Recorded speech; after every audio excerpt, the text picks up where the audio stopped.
सोचिए कैसा लगेगा तुम्हारे घर वालों को जब उन्हें यह पता चलेगा कि किसी एक इंसान के चक्कर में आके तुमने अपनी पूरी जिंदगी को बर्बाद कर लिया। खुद ही सोचकर देखो ना, पहले कितने अच्छे थे हर चीज में, पढ़ाई में, लिखाई में, काम में, हर चीज में अच्छे थे तुम। लेकिन अब क्या हो गया है तुम्हें? न खाने में मन लग रहा है, न पीने में, न नींद आ रही, न चैन, और ना ही किसी काम में मन लग रहा है तुम्हारा।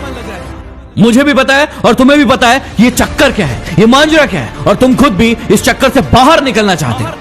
इस दुनिया की बहुत ही कड़वी सच्चाई आज तुम्हें बता दूं कि दुनिया की कोई ताकत तुम्हें इस जंजाल से बाहर नहीं निकाल सकती तुम्हारे अलावा।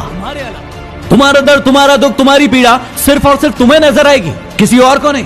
इसलिए किसी और से उम्मीदें लगाना बंद करो और अपने ऊपर भरोसा करना शुरू करो। अरे इतने कमजोर नहीं हो तुम, ऐसे तुम्हारी जिंदगी में कई लोग आएंगे और कई लोग जाएंगे। तुम्हें क्या लगता है एक इंसान के कारण तुम अपनी जिंदगी को बर्बाद कर दोगे? मुझे पता है कि दर्द होता है, पीड़ा होती है, तकलीफ होती है, लेकिन यदि तुम्हें चोट लगी है और तुम किसी भी महानतम डॉक्टर के पास चले जाओ, अभी के अभी उस चोट को ठीक नहीं कर पाएगा। वो कितनी भी अच्छी दवाई दे देगा, दवाई खाना पड़ेगा, समय लगेगा, और वो समय तुम्हें देना पड़ेगा। उस घाव को ठीक करने के लिए समय देना पड़ेगा, इस बात को याद रखना। और जितना बड़ा घाव उतना ज्यादा समय लगेगा। अभी यदि उस घाव को लेकर बैठे रहोगे और रोना रोते रहोगे कि मेरे साथ ये हो गया, मेरे साथ वो हो गया, वो मुझे छोड़कर चला गया या चली गई, तो हमेशा के लिए ऐसे ही रह जाओगे। हर इंसान की जिंदगी में ये दुख तकलीफ है, लेकिन जो इसका रोना नहीं रोते हैं वही जिंदगी में आगे बढ़ते हैं। मुझे पता है कि तुम्हें उसकी याद आ रही होगी और तुम उसे अपनी जिंदगी में वापस चाहते हो, लेकिन याद रखना, रिश्तों की माला यदि एक बार टूट जाए और उसे वापस बनाओगे तो वो छोटी पड़ ही जाएगी। तो अब ये सब फालतू की बातें सोचने की बजाय ये सोचो कि अपनी जिंदगी में आगे कैसे बढ़ना है। कहा था ना उसने तुम्हें कि तुम अपनी जिंदगी में कुछ नहीं कर सकते, तुमसे कुछ नहीं होने वाला।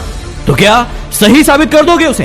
क्या सच में तुम वैसे ही हो जैसे वो तुम्हारे बारे में सोचते थे कि तुम जिंदगी में कुछ नहीं करके दिखा सकते? और यदि वाकई में ये सच है कि तुम में हिम्मत नहीं है तो बंद कर दो इस वीडियो को, क्योंकि सुनने से कोई मतलब नहीं है। लेकिन यदि आग है अंदर कुछ बनने की, कुछ कर दिखाने की, तो इस वीडियो को तब तक देखना जब तक कि तुम्हारा खोया हुआ सम्मान तुम खुद से वापस न ले लो।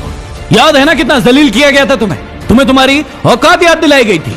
अब ये तुम्हारे ऊपर निर्भर करता है कि तुम्हें भूल जाना है वो सब, या फिर उन्हें उनकी औकात याद दिलाना है। मुझे नहीं पता कि तुम खुद का कितना सम्मान करते थे, खुद को कितनी इज्जत देते थे, लेकिन आज के बाद याद रखना, खुद का सम्मान सबसे पहले। यदि तुम्हें लग रहा है कि भूलना मुश्किल है और नहीं भूल पाओगे, तो कौन कह रहा है भूलने को? मत भूलो, अपने आप को आगे बढ़ाओ, और इतना आगे बढ़ाओ कि पूरी पृथ्वी पर चाहे वो कहीं भी हो, जब तुम सफल हो तो तुम्हारी सफलता की गूंज उसके कानों में सुनाई पड़े। तो चलो एक काम करो, जिसे भी अपनी सफलता की गूंज दिखाना चाहते हो, बताना चाहते हो, उसके नाम का पहला अक्षर कमेंट बॉक्स में जाके लिखो और अपने आप से वादा करो कि अब तुम नहीं रोगे, रोएंगे वो जो तुम्हें रुलाने आए थे। यदि बात दिल तक पहुंची हो तो शेयर कर देना। अगले वीडियो में फिर मिलते हैं। Signing off MD।